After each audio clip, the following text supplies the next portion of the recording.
My country is known as for its rich history, unbelievable landmarks, and large diverse culture. Spanning decades, my country is one of the largest countries in the world, and it is one of the most ancient and living civilizations. I live in India. My parents were very poor and hardly made $1 a day in rupees. Almost three-quarters of my village lived in complete poverty. I was 10 years old and had two younger sisters. I liked to play outside with my friends, and I loved animals, especially monkeys, as I thought that they were very funny. I would have loved to acquire education, but I had to work to support my family's need. I was happy that I could support my mum and pa with more money, but I missed being with my friends in school as well.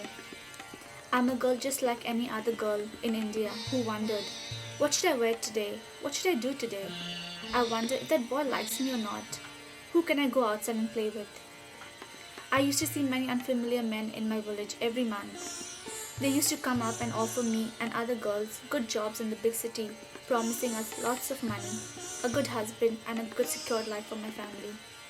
Yet many like me didn't know what they were promising us was not a job at all. I was sold to somebody else for their pleasure. I was sold into sex trafficking and prostitution. We were put on trains and shipped to many places, including Calcutta, as it is a growing destination for sex tourists. I saw girls as young as the age of 9 being bought up for 60,000 rupees at these auctions. I was just like any other Indian girl until I was sold to these men who promised to give good money and promised a good paying job in the city. I was just like any other Indian girl who wondered in fear. What will happen to me now? What do the other girls do that are my age? Will I ever have any friends? I ended up in a steaming brothel where the conditions would make the strongest weak. One day I was a child. The very next day I wasn't.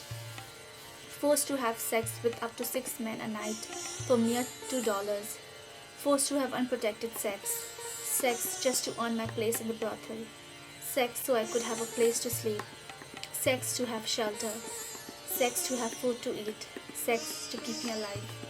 10 years old, 11 years old, 12 years old. A child fighting for a life with no way out. Feeling like nobody hears her voice. Screaming into an empty dark room. Nearly 1/3 of the girls I knew in these brothels in Calcutta are now HIV positive. My country is being called the next Africa, as small will die from AIDS in the next decade than all the AIDS-related cases known since its discovery in the year 1981. The sex trade is booming alongside my country's economy, and little is being done to stop it.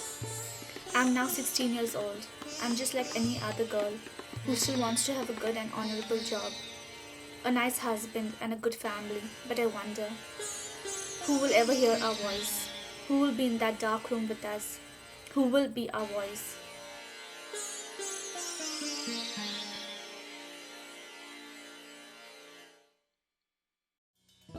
Imagine a life without hope,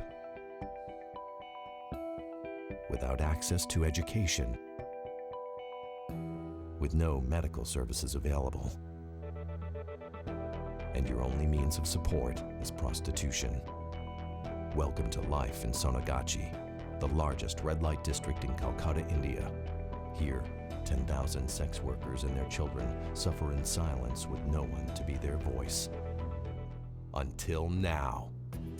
Calcutta Mercy Ministry is bringing light to the darkness.